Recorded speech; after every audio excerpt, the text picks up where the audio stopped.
She makes that smile, yeah, she's got that style that makes you think she's made out of gold. She's turning up the volume on the radio. Yeah. I'm gonna make it worth your while.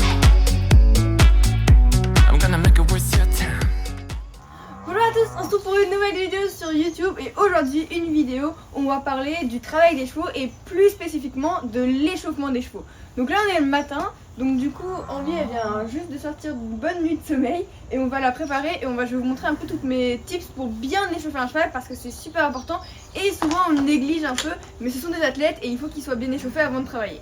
Donc moi vous le savez, mes chevaux ils sont au pré toute la journée du matin jusqu'au soir, donc du coup ils marchent souvent, ce qui veut dire que si je vais les monter par exemple dans la journée ils ont déjà marché, ce qui fait qu'ils sont déjà un peu mieux échauffés dans leur corps. Là c'est vrai que la nuit en ce moment, comme on arrive un peu dans l'hiver et tout, Gameboy et Envie ils rentrent le soir la nuit au box, donc du coup là c'est un peu particulier le fait que je la monte juste en sortant du box, donc on va d'autant plus travailler sur l'échauffement. Ok, donc là je vais utiliser du coup mon vrai combo pour réchauffer mes chevaux. Donc c'est mon tapis massage Equilibrium qui fait également chauffant, ainsi que le Kinesil. Je pense qu'il est bien connu maintenant, c'est un produit que j'utilise souvent et qui est vraiment bien parce qu'il échauffe très bien les muscles, des très bons résultats avec, et en plus il laisse pas de gras sur le poil, donc c'est super pratique en hiver parce qu'on ne peut pas toujours laver les chevaux et tout, donc ça c'est génial. Et ça c'est un combo que j'utilise notamment quand je suis en compétition, parce que quand je suis en compétition ils sortent pas dehors justement, donc du coup ça permet de vraiment bien les échauffer tous les matins et ça leur fait du bien, donc c'est quelque chose auquel ils sont plutôt habitués et que j'utilise souvent. C'est parti, donc là je vais commencer par lui enlever ses couvertures qu'elle avait pour la nuit. Donc je vais juste les replier sur son dos afin de laisser juste l'endroit où je mets le pad de massage et que le reste elle n'attrape pas froid parce que c'est vrai que ce matin il fait quand même un peu froid. Une fois que ça c'est fait, je vais venir lui mettre le Kinesil. Alors c'est pas forcément sa partie préférée parce que c'est assez froid sur son dos et c'est pas ce qu'elle aime le plus. Mais du coup je vais essayer de le faire gentiment en l'appliquant et ensuite en massant tranquillement avec mes mains tout doucement, histoire que ce soit quand même pas trop froid pour elle. Et maintenant je vais lui positionner le tapis de massage sur le dos, donc il est hyper couvrant, il va vraiment du garrot jusqu'à à peu près les reins, enfin au niveau des lombaires quoi, et il a plusieurs attaches et sangles, comme ça il est vraiment bien attaché et il bouge pas pendant toute la durée du massage. Il est donc doté d'une petite manette que vous voyez là où il y a 3 programmes, donc low, medium et strong, et après en bas c'est le programme chauffant, donc là pour un échauffement je lui mets medium chauffant. Je vais ensuite replier les couvertures par-dessus et la mettre tout cosy pour qu'elle soit bien au chaud pendant toute la durée de son massage. Le programme de massage il dure 30 minutes, donc pendant ce temps-là, je vais venir lui faire un bon pansage pour qu'elle soit toute propre et toute prête avant de la seller.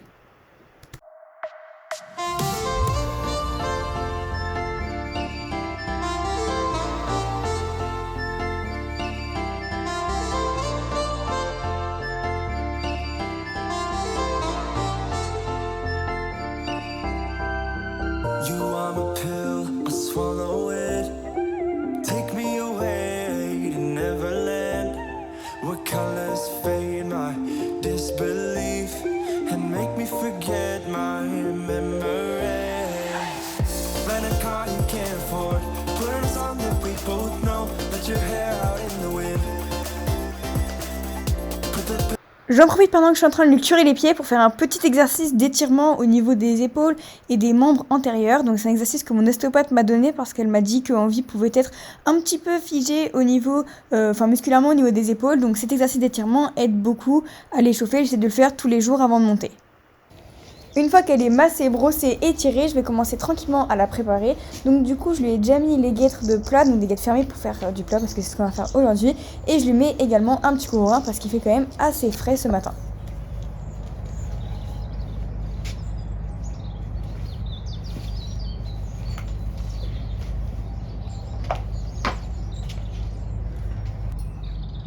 J'aime bien travailler mes chevaux avec différents morts parce que ça donne plusieurs outils et plusieurs choses à travailler.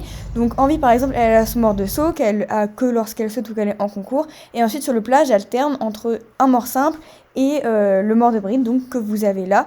Et du coup le mort de bride, lui, j'aime bien parce qu'il m'aide vraiment à trouver des clés et à pouvoir alterner du coup entre le mort simple et un mort de bride et du coup trouver des clés sur l'équilibre et tout, faire passer des caps. C'est aussi un mort qui est très intéressant à savoir utiliser lorsqu'on est cavalier et à savoir bien utiliser surtout. Donc forcément tous les tapis de massage, les baumes de massage, etc. ça aide vraiment à avoir des muscles prêts à travailler, mais rien ne remplace vraiment d'aller marcher les chevaux longtemps avant d'aller travailler. Donc là je vais aller marcher 10 minutes dehors parce qu'en plus ça permet aussi aux chevaux de se mettre dans un bon mind frame et de vraiment être prêt à être travaillé après, parce qu'ils sont, voilà, c'est quand même bien pour l'esprit aussi d'aller dehors un peu. Donc moi j'aime bien faire ça régulièrement. Donc là on va aller marcher sur quelques petits chemins dehors avant d'aller dans la carrière travailler. Let your hair out in the wind. Put the pedal to the floor. Flame your light, take a smoke. Put your broken rip off, wafers on. J'ai beaucoup de chance d'avoir beaucoup d'endroits et de chemins et de champs où je peux aller sortir mes chevaux à l'extérieur. Pour moi, l'extérieur c'est très important, c'est très bon pour le mental des chevaux et puis aussi c'est très intéressant de travailler dehors.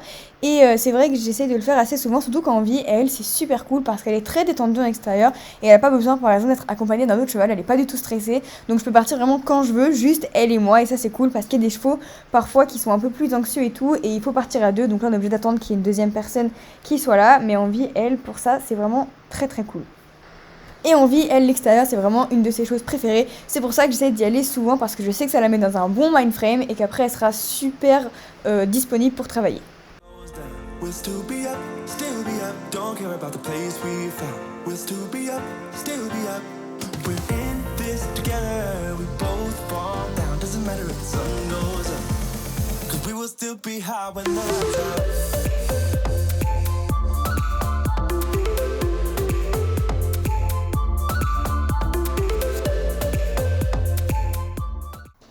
Maintenant de retour sur la carrière, donc échauffer un cheval, enfin détendre un cheval, c'est vraiment essayer d'échauffer ses muscles pour pouvoir avoir un cheval disponible derrière et qu'il n'y ait surtout pas de blessures et tout dû à aller trop vite dans le travail. Mais échauffer un cheval, c'est aussi mettre tous les exercices en place qui sont bons pour les chevaux afin de permettre d'atteindre notre objectif de séance. Donc ça peut être sauter, ça peut être juste avoir un bon galop à la fin de la séance, de faire une séance de dressage, de faire de nouveaux mouvements, ça peut être n'importe quoi. Mais le but d'un échauffement, c'est de vraiment atteindre cet objectif à la fin de la séance.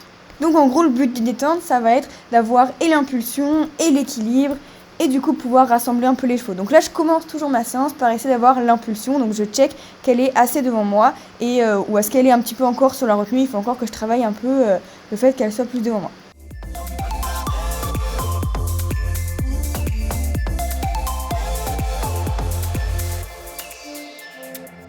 Donc là, à ce stade, ce n'est vraiment pas très grave du tout si elle trottine un peu ou quoi, parce qu'en soi, ça veut dire qu'elle a l'énergie, c'est plutôt une bonne chose. Et moi, là, tout de suite, ce que je vais essayer de faire, c'est vraiment d'avoir l'énergie qui vient par la vitesse, on va dire, un peu, on va appeler ça comme ça. Mais par contre, l'objectif de ma séance, ça va être d'avoir l'énergie versus l'équilibre et du coup de créer ce compact et du coup de créer, en fait, se rassembler, en fait. Une fois qu'elle a bien marché, je vais donc me mettre au trot. Alors il y a beaucoup de gens, je sais, qui commencent leur détente au galop et qui disent que pour des chevaux qui sont peut-être un peu rigides ou quoi, ça peut être très bien. Moi en vie, elle a beaucoup d'énergie tout le temps lorsqu'on travaille. Donc du coup, j'essaie de toujours bien travailler au pas et au trot parce que ça permet de tranquillement la relâcher et tout, et qu'après quand je travaille au galop, elle soit bien relâchée comme il faut. Mais ça n'empêche que là, quand je travaille au trot, j'essaie de travailler vraiment le fait qu'elle soit devant ma jambe et qu'elle passe devant. Voilà. Donc du coup, j'utilise pas trop mes mains, pas trop mes rênes, j'essaie de l'avoir un peu loin et qu'elle soit vraiment devant. Mais c'est vrai que malgré le fait que je veux qu'elle soit devant ma jambe, je veux pas non plus qu'elle soit en train de fuir et d'aller trop vite, et c'est vrai qu'elle a une petite tendance à ça. Donc tranquillement, petit à petit, en lui demandant gentiment, j'essaye de tout simplement la ralentir.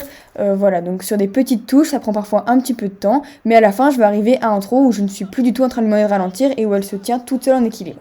Parce que c'est quand on a l'impulsion qui vient derrière et qu'on peut commencer à équilibrer un peu l'avant qu'on a ce qu'on appelle l'élévation et donc du rebond dans le trot. Donc du coup c'est à peu près à ce moment-là de ma séance, donc vers la fin de mon tout premier temps au trot, que je vais commencer à lui demander à la fois de s'équilibrer et à la fois de mettre de l'impulsion pour essayer tranquillement d'avoir de l'élévation. Donc pour ça je vais lui demander un petit peu d'élever sa nuque et en même temps de continuer à engager.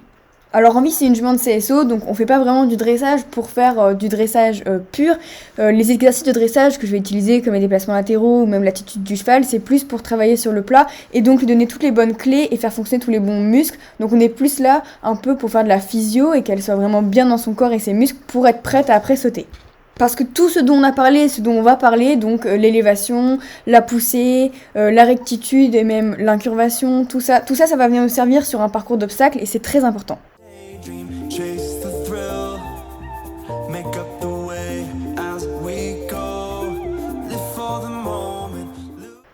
faut bien se dire quand on travaille un cheval sur le plat, et même quand on travaille un cheval en général, c'est que tous les jours sont différents. On travaille avec un animal qui est pas tous les jours pareil, comme nous, donc parfois il va être un peu plus raide, un peu moins devant, un peu trop énergique. Parfois par exemple quand on a des juments comme la envie, elles peuvent être un peu en chaleur, donc moins confortables ce jour-là. Et le but ça va être d'adapter notre séance, d'adapter nos exercices pour en trouver qui sont assez confortables pour eux et où ils peuvent développer le travail sur le plat sans être dans l'inconfort. Donc par exemple, moi j'ai un large panel d'exercices que je peux faire sur le plat pour arriver à mon objectif de séance, mais je vais pas forcément tous les utiliser tous les jours, ça va vraiment dépendre de mes chevaux. Il y a des jours je vais en utiliser certains, d'autres jours je vais en utiliser d'autres, et c'est pareil pour l'objectif final. Il y a des jours où on va vraiment obtenir ce qu'on avait envie d'obtenir, un cheval vraiment comme on voulait, et il y a certains jours où le cheval sera un petit peu moins bien et on n'obtiendra pas tout, mais il faudra pouvoir se contenter de ça, parce que c'est l'équitation, c'est comme ça, les chevaux sont pas toujours au top, et nous non plus, et il faut pouvoir accepter qu'il y a des jours où ce sera un petit peu moins bien. Une fois que j'ai bien échauffé en ligne droite et sur des grands cercles, je vais commencer tranquillement à travailler mon travail sur le latéral et les deux pistes. Donc pour commencer ce travail-là, je vais me mettre sur un cercle et au pas et je vais commencer par travailler le pli interne et externe, donc sur ma jambe intérieure et ma jambe extérieure. Donc je commence par exagérer un peu le pli à l'intérieur, puis j'exagère un peu le pli à l'extérieur et le but étant de libérer les épaules et aussi de trouver plus d'engagement parce qu'à chaque fois qu'on change le pli, qu'on bouge un peu le latéral des chevaux, on gagne en engagement et en poussée. Ce petit travail nous prépare également au prochain exercice de la séance qui aujourd'hui sera axé plus sur les épaules en dedans. Donc c'est vrai que comme je l'ai dit au début de la séance, on peut gagner de l'engagement juste par le mouvement en avant, c'est vrai. Mais par contre, c'est au détriment un petit peu de l'équilibre. Donc quand on veut et de l'équilibre et de l'engagement, on va utiliser des exercices comme par exemple changer le pli interne, externe et les exercices sur le latéral à deux pistes. Donc là c'est ce qu'on fait là. Et c'est ça qui va nous permettre progressivement d'arriver à un cheval qui est en équilibre et en poussée. Donc ici quand je travaille sur ma jambe intérieure et ma jambe extérieure, je fais une jambe à la fois. Donc c'est la manière la moins agressive de le faire et ça permet de garder vraiment le calme du cheval et de faire ça dans la tranquillité et de garder ce serein qu'elle a en ce moment. Quand je fais du travail à deux pistes, comme là j'ai commencé à le faire, j'essaye de ne jamais avoir à résister sur la bouche de mon cheval ou à tirer dessus. C'est pour ça que j'essaye d'utiliser un petit peu des rênes longues pour qu'elle le fasse dans la décontraction et avec une encolure si possible un peu plus loin. Donc là encore une fois on n'est pas en train de faire du dressage, donc je cherche pas une épaule en dedans parfaite, je cherche juste une épaule en dedans où elle va gagner en engagement et en souplesse et dans le mouvement pour permettre d'avoir au fur et à mesure plus d'élévation dans mes allures. À chaque fin de mouvement latéral, je lui laisse vraiment plus de rênes, plus d'encolure pour qu'elle vienne s'étirer. C'est aussi un test pour vérifier que je peux la relâcher sans qu'elle accélère et qu'elle reste vraiment dans la même allure, mais en venant chercher un peu plus bas et en étirant son dos. Donc là, je vais continuer un peu à travailler sur l'épaule en avant. Donc l'épaule en avant, c'est en fait tout simplement la transposition du cercle sur la ligne droite. Donc je prépare mon incurvation quand j'arrive sur le coin et ensuite je vais m'imaginer un peu que je vais partir en cercle à chaque foulée, mais au lieu de ça, je reste sur la ligne droite, ce qui permet d'augmenter l'engagement. Je vais maintenant me remettre au trot et je vais reprendre les mêmes exercices que j'ai fait au pas au trot, donc travailler sur le pli et le pli à l'extérieur, comme ça pour commencer un peu à la bouger latéralement au trot avant de faire retravailler un peu l'épaule en dedans et je ne fais pas de trop assis là parce que encore une fois on n'est pas en train de faire du dressage et que le but étant vraiment qu'elle soit le plus libérée possible et qu'elle puisse faire ses mouvements le mieux qu'elle peut. Moi encore une fois je suis vraiment là pour la travailler de la meilleure manière possible, essayer de la muscler afin qu'elle soit prête à vraiment sauter des vraies échéances et on est vraiment là pour faire le physio quoi.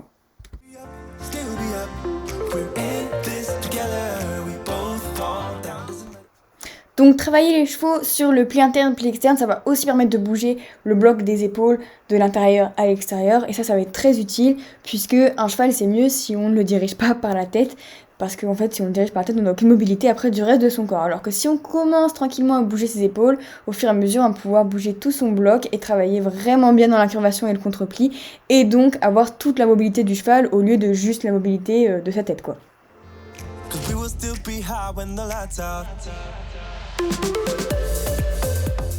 Une fois que ça c'est bien fait aux deux mains, je vais pouvoir reprendre un petit peu l'épaule en dedans. Donc je vais commencer par juste descendre un peu en gamme mon mouvement au trot pour pouvoir ensuite réappuyer et gagner d'impulsion et d'activité lors de mon mouvement.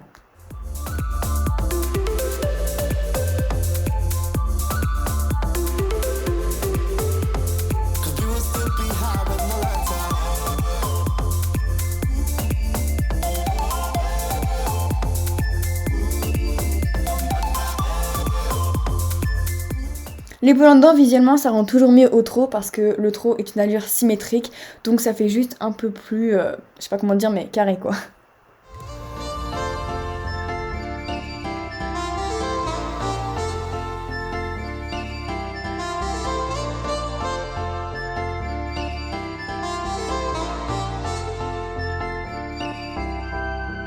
You are my pill, I swear. L'épaule en danse, c'est vraiment un exercice préféré parce que ça crée à la fois de l'impulsion, de la rectitude et également de l'équilibre. Donc là, on va voir justement le résultat au trot. On va voir si elle trotte mieux qu'au début de la séance. Et c'est le cas, vraiment, moi j'adore voir les résultats de l'épaule en danse. Ça donne vraiment une belle élévation et un très joli trot. Take me away to Neverland, where colors fade my disbelief and make me forget my memories. Rent a car you can't afford, put on a song that we both know, let your hair out in the wind. Put the pedal to the floor, flame your light, take a smoke, put your broken rip off, wafers on, doesn't matter if the sun goes down. We'll still be up, don't care about the place we found. We'll still be up, we're in this together, we both fall down. Doesn't matter if the sun goes up, cause we will still be high when the lights out.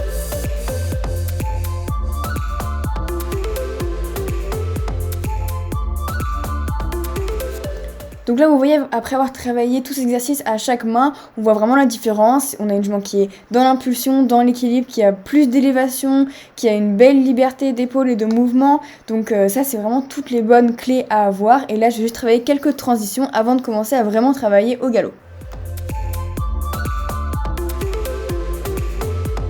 Cause we will still be high when the lights out.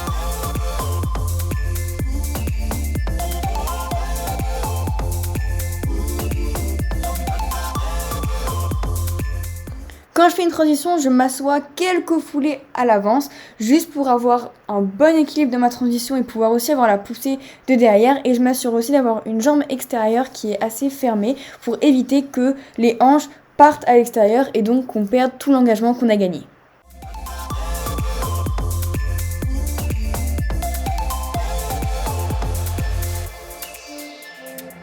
We can pretend that time is still, stay in the daydream, chase the thrill, make up the way as we go, live for the moment.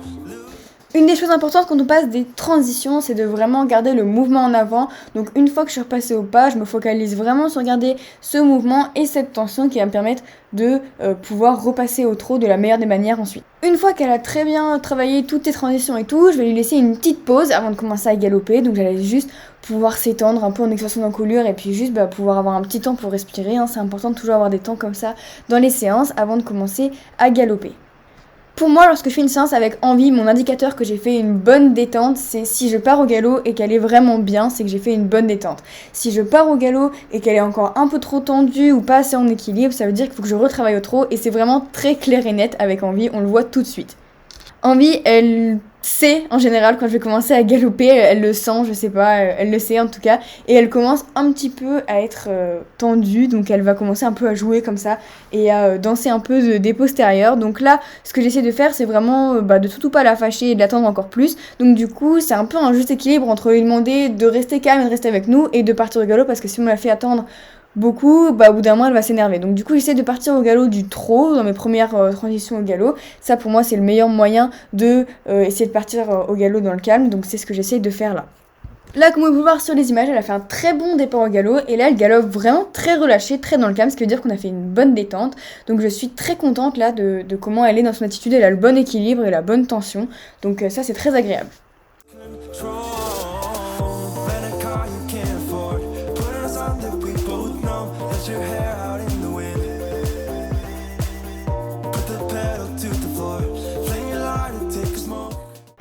Donc quand je travaillais au pas et au trot, on a beaucoup travaillé sur des exercices de flexion interne, externe, sur des épaules en dedans et tout ça pour essayer de gagner en souplesse et en incurvation. Une fois par contre que je suis au galop, j'essaie de travailler la rectitude parce que c'est ça qui va vraiment donner la poussée, c'est le fait d'avoir les épaules vraiment devant les hanches et je travaille surtout ça parce que c'est de ça dont on a surtout besoin lorsqu'on fait du saut d'obstacle en piste. Donc du coup parfois je vais utiliser un peu le pli extérieur mais simplement pour remettre bien les épaules en face et la remettre bien droit.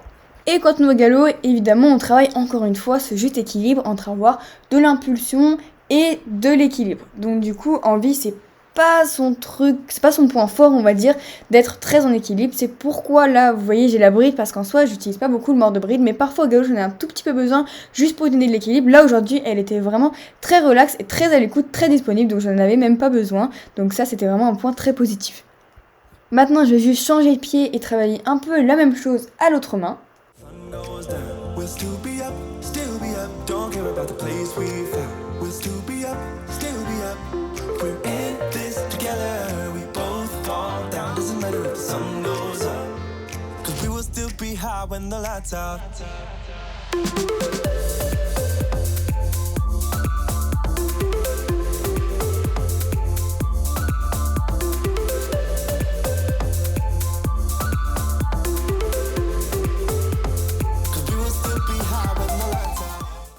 Bon bah voilà, moi là ça y est, j'ai fini de l'échauffer et tout, elle était vraiment parfaite, super bien aujourd'hui, je suis super contente, elle était hyper disponible, donc ça c'est génial. Et du coup là je vais terminer tranquillement ma séance, je vais finir de la galoper un peu et de la travailler. Et n'oubliez surtout pas que l'échauffement des muscles, l'échauffer son cheval c'est super important, mais que la récupération après effort et le fait de voilà, détendre les muscles justement après l'effort pour éviter tout ce qui est courbature, tosquine et tout, c'est hyper important également. Donc peut-être qu'on fera ça une prochaine fois dans une prochaine vidéo. En attendant, si cette vidéo vous aura plu, je vous retrouve dans une prochaine vidéo et je vous fais tous un bisou. When she makes that smile, yeah, she's got that style that makes you think she's made out of gold. She's turning up the volume on the radio.